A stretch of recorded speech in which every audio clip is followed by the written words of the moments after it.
This is lesson 1 for chapter 8, and it continues a series of chapters on rotary motion. We've had curvilinear motion, for example, with projectiles. We have had motion going around in circles and studied centripetal acceleration and centripetal force.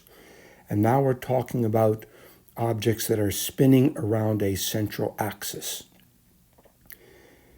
So you might remember way back when we had the kinematic equations such as distance equals initial velocity times time plus 1/2 acceleration times squared, and several other kinematic equations. And then we had a chapter that looked at equilibrium in the x direction, the y direction, and theoretically in the z direction, which we never get to in first year physics, 3 dimensions. Just like that, in this chapter, we're going to take our understanding of objects that are moving in curved paths or spinning around an axis and take it also to equilibrium. So instead of up forces equaling down forces and left forces equaling right forces and in forces equaling out forces, we're going to have clockwise torques equaling counterclockwise torques, and in order to be in rotational equilibrium.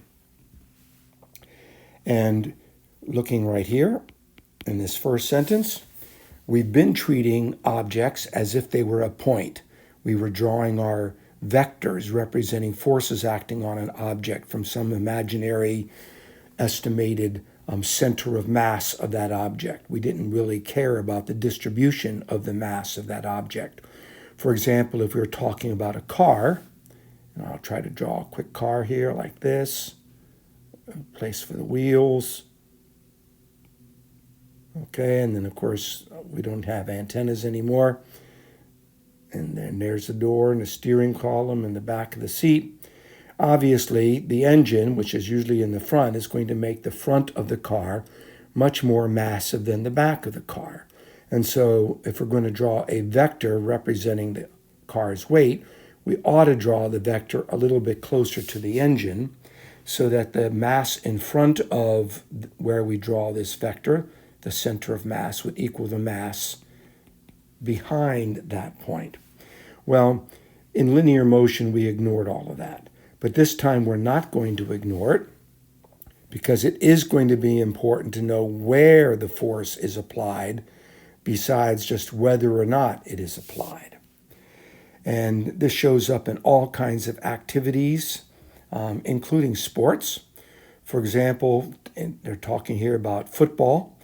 And if you try to tackle a football player, let's say the fullback is carrying the football and you're going to try to tackle that person. I've been in that position. I played football.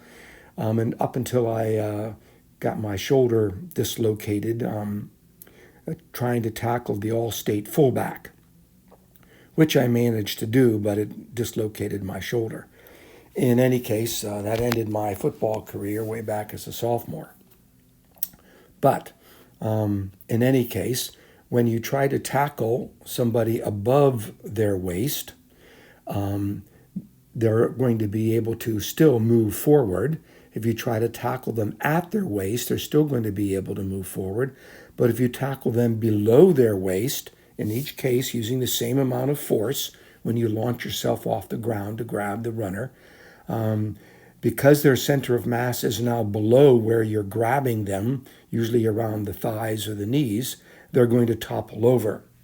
And they talk also about tennis. This shows up in a lot of different ways in tennis, or baseball, or golf. And that is that when you swing a tennis racket at the tennis ball, if the tennis ball hits in the very middle of the racket face, you're going to be able to give the tennis ball the greatest amount of force, and there's not going to be an awful lot of torque when you hit off the center of mass of the tennis racket. Torque is that twisting force which sometimes shows up in the sting in your hands when you swing the tennis racket or the golf club or the baseball bat. Well, this will be or has been demonstrated in class. So you get your greatest amount of force, but of course then that tennis ball might soar off the court and even over the fence, which I have done on numerous occasions. However, if as you hit the ball, you try to raise the racket or lower the racket rapidly upon contact, you can exert a top spin or a bottom spin on the ball, or even a side spin on the ball, and that reduces the amount of force that the ball experiences, but gives the ball enough spin that it makes it more difficult for your opponent to return the ball. We also must pay attention to where forces are applied. In architecture, for example, you have to consider the forces that might occur from wind acting on the building. We worry about forces, and when we talk about in biology and in medicine, muscles on bones and joints. I remember one time in robotics, this is about 4 or 5 years back, where the robot that our robotics team was constructing to throw a projectile was not doing a very good job. It was not predictable, and the joint was failing. And that was because they forgot to take into consideration the idea that if a force is exerted not at the center of mass but off to the side, you create a twisting motion. And that twisting motion, that torque or torsion, must be accounted for in the design of your robot. We also see this at play when we do astrophysics and astronomy.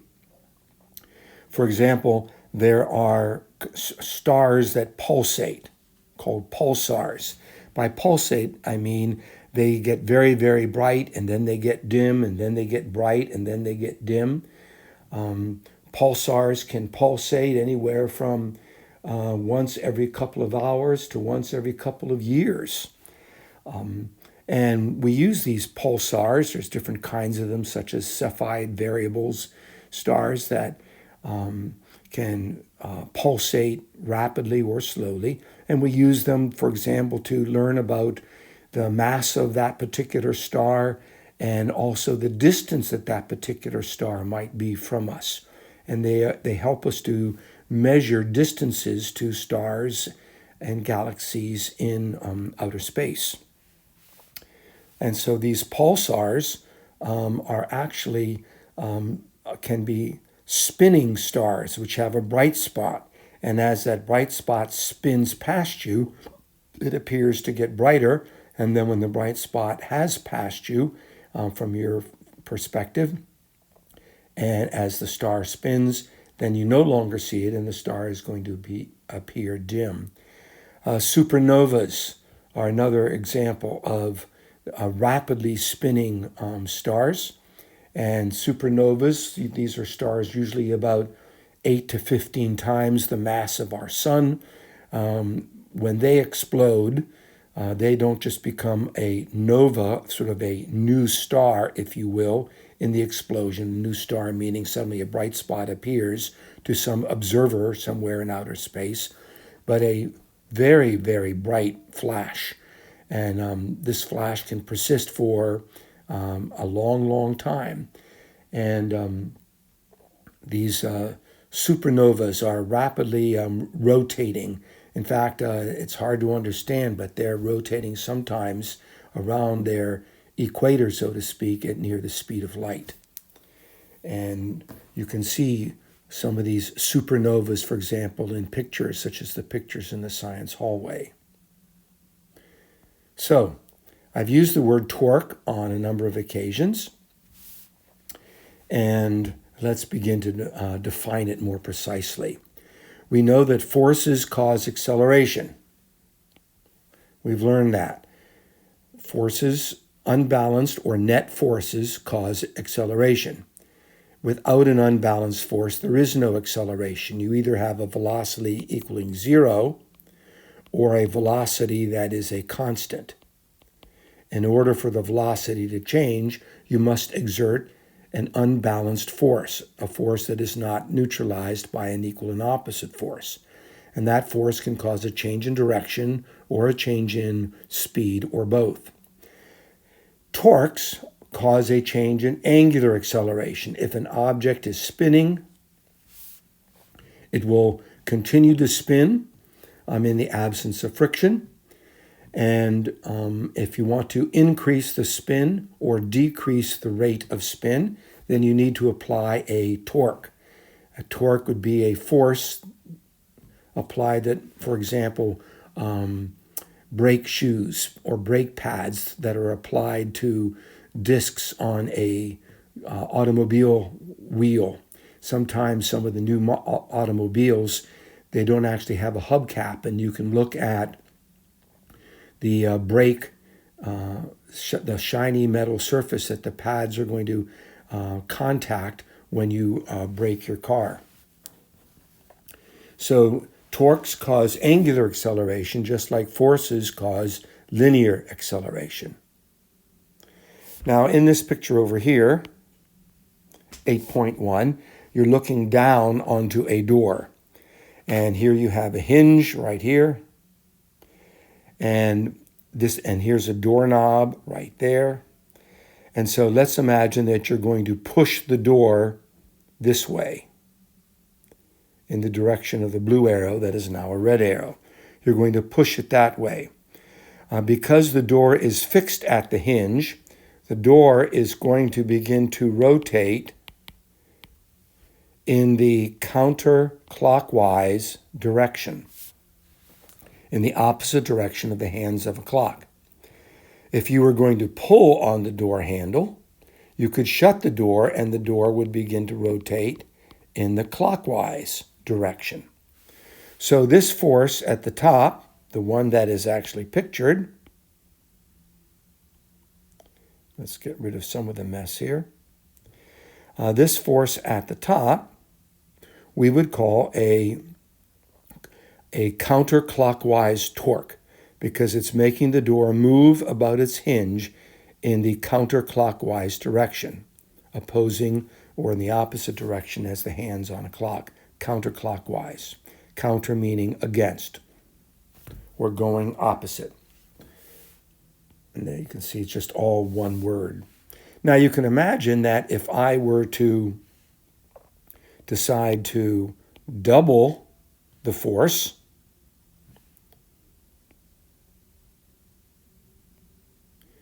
make the force twice as long as before, I'm going to cause the door to move in the counterclockwise direction much more rapidly.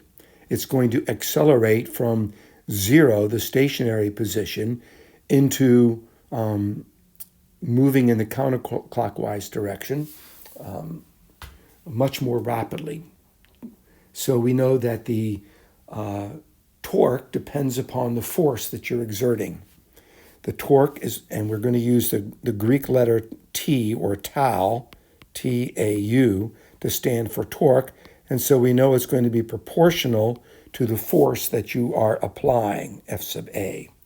Now, another thing you'll notice is that door handles are almost always located at the end of the door.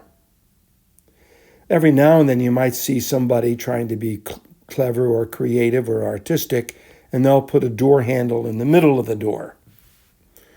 Well, that's not nearly as easy to open or close that door when you exert the force, because as we mentioned at the outset of this screencast, where you apply the force is just as important as the magnitude of that force.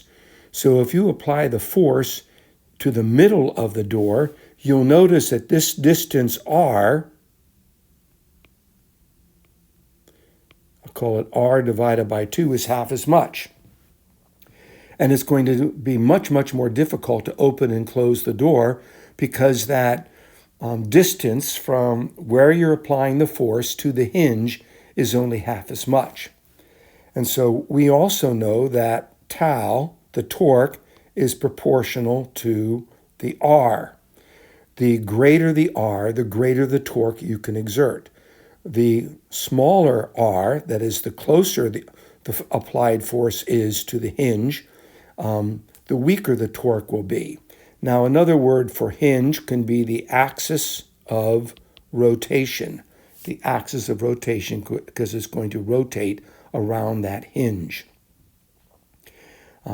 Now, other things are going to rotate. Imagine that we had a merry-go-round and you're looking down from the air at a merry-go-round. Let's say it's spinning in this direction. Okay? And here, my axis of rotation is that center point about which the wheel turns. Or imagine that this is the wheel of a car. This center point would be the axle that the wheel is attached to, and you might have some spokes going out on a bicycle or something ornamental on a car. So your axis of rotation isn't always hinges. It can also be an axle. So that's what we mean by a torque. So if we come over to here, here's our equation then. Torque, tau, equals the distance of the applied force to the axis of rotation, which is r, times the magnitude of the force. Now, just as a preview, you might remember a long time ago, we had the equation work equals force times distance, where the force was always in the same direction as the distance. But what if the force being applied was not in the same direction as the distance? For example, what if you had a box and you were exerting a force at an angle? We learned that in this case, if this angle is theta, you had to throw in a cosine theta. Well, the same is going to be true for torque. If your force, and let's go back and draw the door,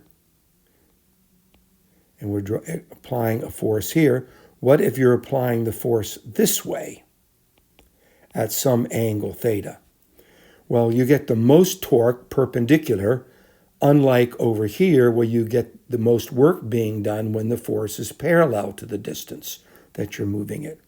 So in this case, we're going to end up having a sine theta when my force is not acting perpendicular to the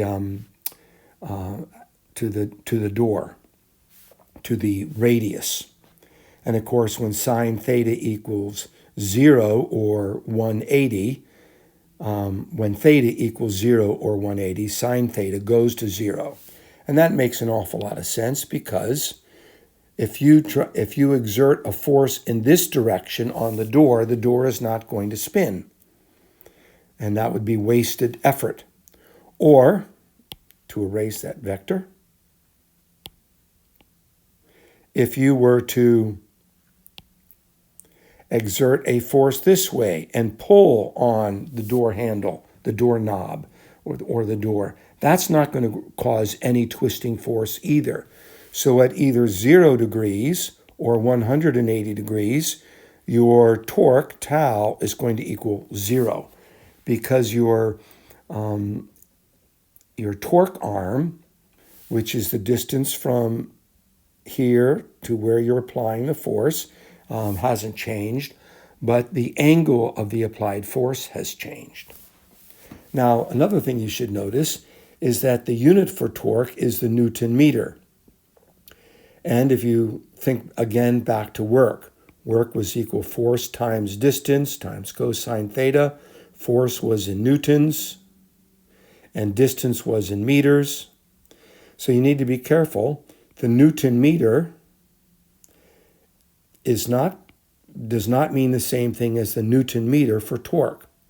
And that's why when we talk about work, we talk about the Newton meter as being a joule, so we don't confuse it with the Newton meter for torque, which is not a joule. Now let's take a look at this picture on the right. And so here we have a wrench, and it's on a bolt, and we're trying to undo the bolt or maybe tighten the bolt. It's hard to know which from the picture. And we are going to be exerting a force in 3 different places. We can exert a force very, very close to the wrench grip right there, or we can maybe go halfway down the length of the wrench, or we can go all the way to the end of the wrench. And in all three cases, the force is the same amount. But which one is going to have the best effect in order to loosen or tighten the bolt? And the answer is this one down here, because even though the force is the same in all three of these, your distance of the applied force to the axis of rotation, which is the bolt, changes. And so if we talk about this distance right here, that's a small r, very small torque arm. Here, my torque arm is much greater. And here, my torque arm is even greater yet. And so you can see that when I talk about tau, I'm going to have a relatively small tau, small torque. I'm going to have a bigger torque here, and I'm going to get my maximum torque there. Now, sometimes, even when you're holding your wrench way off at the end, you still can't loosen the bolt. Maybe it's rusty or super tight. What you could do is you could take a pipe and put that pipe at the end of the wrench and now apply your force out here. And in this case, you've now increased your torque arm much, much greater. And with the same amount of force, you're going to make a much, much greater torque because you increased your torque arm. Another thing we should point out about these pictures is the fact that torque is a vector. And so therefore, being a vector, we have to represent that torque with an arrow. And you can see here with my smallest amount of torque, it's coming up perpendicular from the surface of the table. Here it's a little bit bigger. Here it's bigger yet. And of course, if I had a pipe at the end, my torque would be even bigger yet. Notice that it is coming perpendicular to the surface of the table, or normal to the surface of the table. That's how we represent that vector. And two things about that. The first is if I'm exerting the force, as you see in the blue arrow, it is going to make the bolt move in this direction. And of course, that is counterclockwise. So therefore, it's a counterclockwise torque. In all three, if you want to include this one, in all four situations, you have a counterclockwise torque because your bolt is going to be twisting in the direction opposite of the hands of a clock. Now, someday I'm going to be talking about clockwise and counterclockwise torques, and nobody will know what that means because every clock that they've ever seen growing up will be digital and not have the hands. I've had a few students that had to have that explained to them already. Now, so we need a convention. Counterclockwise torques would be the opposite of a clockwise torque. And so which one should be positive and which one should be negative? So we call the counterclockwise torque the positive torque and the clockwise torque the negative torque. And probably the reason for that is, if we think about our quadrants, 1, 2, 3, 4, in two dimensions, we always start and we move in this direction when we go through the quadrants. So that, I'm assuming, is why it's called a positive counterclockwise torque when you move in that direction. The other point to make is, why do we have this vector representing torque coming out of the page? Now, in order to show something coming out of the page, I need to erase some stuff here to make another drawing.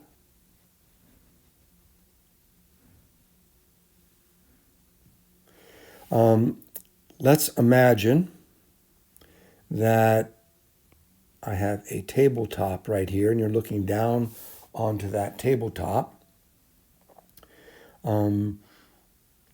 Let's see. And if we're going to be moving in this direction right here, and my torque is going to be coming up out of the page, how would we show that?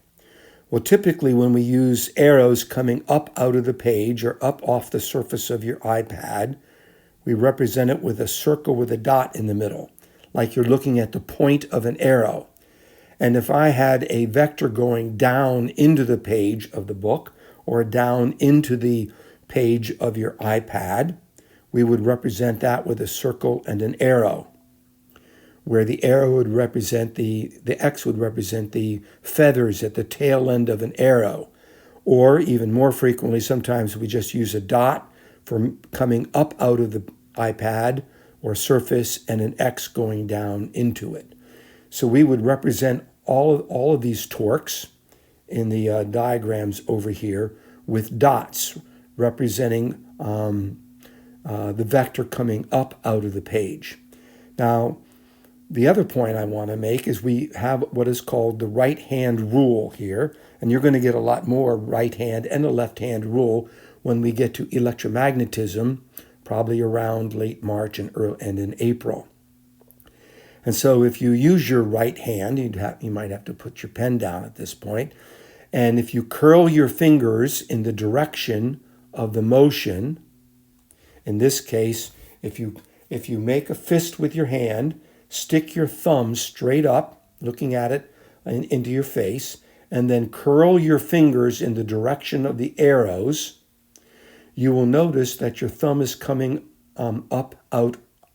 outwards towards your face, because your fingers are going in the counterclockwise direction. To represent a torque vector going down into the page, you would have to put your thumb pointing straight down and your fingers naturally curve in the clockwise direction. So that's the right-hand rule.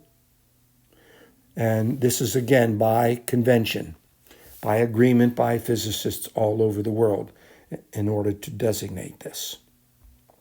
So the battle of the revolving door.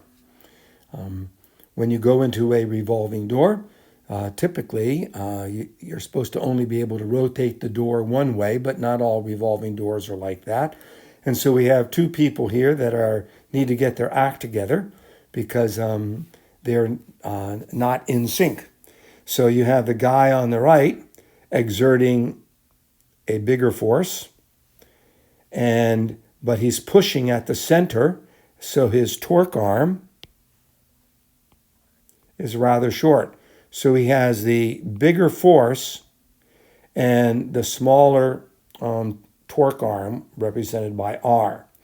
The girl, on the other hand, is not exerting as much force. No offense, ladies. But maybe she's smarter and she's pushing from the very end to maximize her torque arm, in which case the torque that she is exerting is a smaller F, but a bigger R. And theoretically, if they were careful, they could actually have one torque equaling the other torque, and they're not going anywhere. They're stuck inside the revolving door. Now, in this particular problem, those two torques are not equal, and we're going to find out who is winning, which way the door is going to spin. So the first thing we're going to do down here is we are going to find the torque that the woman is exerting. And so we take her torque arm and we multiply it by her force of 625 newtons. And we recognize that her force is going to cause the door to spin in the clockwise direction. So therefore, you have to have the negative sign. Don't forget the negative sign or you miss the math.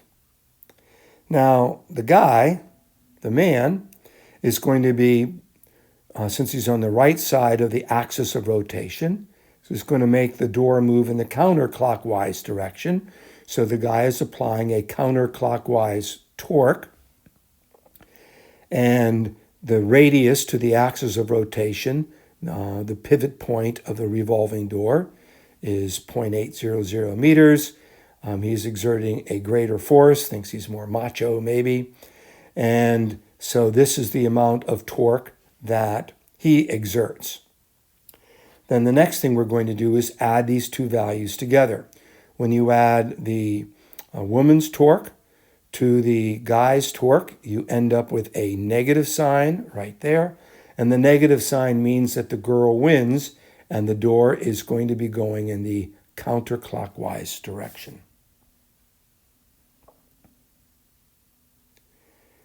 Now, as I mentioned earlier, you would never think about, if you're trying to make a door open or close, exerting your force straight out. Nor would you ever exert the force straight in. In both of those cases, your amount of torque equals 0 because your torque arm equals 0. Because remember that force, we can redraw these vectors. We can take this vector right here and just put it right there. Or if we were going the other way, we could take this vector and put it right there. And so you can see that your torque arm is 0. So since the torque arm is 0, the torque is 0. Now, what if you're exerting a force at an angle, at some angle theta? Well, then what we'd have to do is we'd have to find my components. Now, this component right here, for the same reason we talked about in diagram A, produces 0 torque. The amount of torque from the horizontal component of my applied force is going to be 0. But the perpendicular force, component of force, which is going to be F sine theta, is going to be responsible for moving the door, causing it to twist about its axis of rotation, its hinge. And therefore, if I take my force sine theta, which is the component of the force that's going to cause twisting, and multiply that by the torque arm R, then I'm going to be able to calculate tau, the torque. Another way to look at it, and this is the way they do it from down here at the very bottom of the page, is you could also find your component of the torque arm. And so you could find this component and this component of the torque arm, and this component right here is D. We'll call this distance D, and it would be R, which is the hypotenuse times the sine of the angle. And you can see that this component is perpendicular to the force. I'm going to take this force vector, I'm going to draw it down here. And so once again, I'm going to get R sine theta as my torque arm times my force.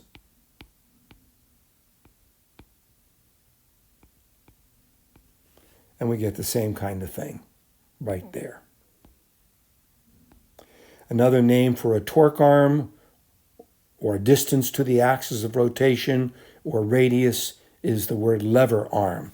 Because if you think of a lever, or you can think, for example, of a seesaw, which if a weight is on this end, it's going to create a counterclockwise torque. If a person or a weight is on the other end, it's going to produce a clockwise torque. This will be the positive one. This will be the negative. You can also think of a paint can, and you're applying a screwdriver here, and there's the handle on the screwdriver, and you're trying to pry open the lid, okay? You're trying to apply an upward force to that lid, and you're going to have a torque arm.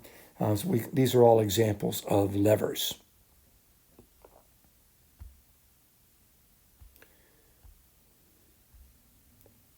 All right.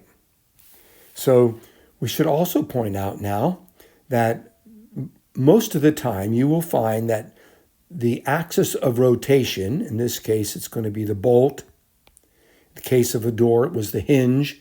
In the case of a merry-go-round or a wheel, it was the axle. The axis of rotation is pretty obvious, but you can actually do these math problems and calculate things and not choose as your axis of rotation the actual axis. In this situation, we're talking about when you are at equilibrium, we're going to be getting into equilibrium in a little bit. You can choose any point you want to be your axis of rotation. Calculate all your torques relative to that axis of rotation and solve for whatever it is you need to solve for. It might be a distance, it might be an applied force, and you can get the same answer. Because at equilibrium, all the points along the rod or the wrench or the wheel or the door that is spinning must be at equilibrium. So the value R does depend on the chosen axis of rotation. When we're not talking about equilibrium, the point that we choose, however, must be consistent. Halfway through the problem, we can't suddenly change what point we want to be our axis of rotation. Now, there is a separate screencast where I do a problem where you have a bar that's out in space and you have different forces acting on it. And the goal and the question is, what force do I need to apply and where on that bar in outer space so it does not accelerate either linearly or rotationally? And make sure you watch that screencast. It just might come in handy. For example, let's just pretend for illustrative purposes only, hint, hint, that it might be on a test. So I've been showing you what we call the right-hand rule. You point the fingers of your right hand in the direction of the radius towards the axis of rotation. You curl your fingers in the direction of the force. And then your thumb is going to point either upwards out of the page or downwards into the page. And that would represent the vector that you would draw if you were trying to show the rotation. So in this picture over here, 8.6, you can see that if this is my axis of rotation, that I'm going to have a perpendicular component of force right here. And therefore, the wrench is going to move in this direction. And that, of course, is counterclockwise. So that makes this a counterclockwise torque. And your vector then, your torque vector, we would represent with a point or a circle with a point, meaning it's coming up out of the page. And if you think about your fingers following the blue line here, if your fingers are following the blue line, your thumb is going to be pointing straight up. Now, notice that in this problem, you've got theta and you've got theta primed. What angle should you use? And down here, your text in a rather confusing fashion shows you that it doesn't matter which angle you use as long as you're paying attention to the sign, because sine of 0 and sine of 180 equals 0. And theta prime, by the way, is 180 degrees minus theta, and 100, just so that you know that this angle can be expressed in terms of theta. So here's the swinging door. Now, most doors only swing in one direction because the wood framing only allows the door to open one way and not the other. So oftentimes your hinge is on one side or the other. But in this particular case, we have a man applying a force of 300 newtons at an angle of 60 degrees from the well-oiled hinges. Of course, the idea of well-oiled means our friction can be considered as being negligible or zero. And we also know that this is going to cause the door to move in the counterclockwise direction. So we're going to be having a positive torque, and that the part of the applied force is going to be this component right there. And this component is going to produce zero torque because it has a 0 torque arm. You could just as soon draw the vector right there as out at the end of the door by the handle. Then in part B, it says, suppose a wedge is placed 1.5 meters from the hinge. So 1.5 meters would be right about here when you got a little wedge at the bottom of between the floor and the bottom of the door, and you're going to be trying to push the door against that wedge, which we do all the time in the doors at school because some of the doors prop open and some of the doors don't. So let's consider this, and that will wrap up this particular screencast. So the first thing we want to do is to figure out the torque that is due to the applied force.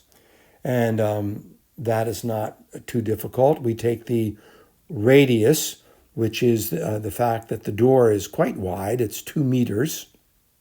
A lot of doors are basically just 1 meter, or more like 36 inches. In your house, you might have 28, 32, or 36 inch doors. I doubt you have any doors this gigantic. And you're exerting a 320 Newton force, but at an angle of, but at a particular angle. So you need the perpendicular component of that angle, which is where the sine theta comes in. So that's going to be 520 Newton meters. And it's positive because you're going in the counterclockwise direction. Now, the torque of the hinge is going to be 0 because the torque arm is 0. So the hinge is 0. We're looking for the total force that has to be exerted by the wedge on the other side of the door. And then the torque arm of the wedge is 1.5 meters, and the force of the wedge is what we're trying to find. That's our unknown.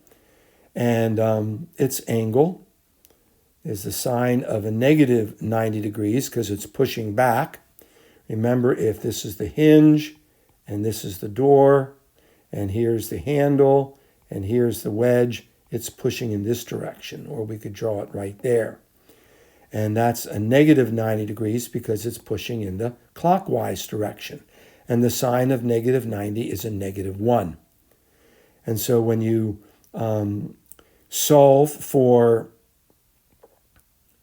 the force of F, you're going to end up with 520 divided by 1.5, and you're going to get 347 newtons.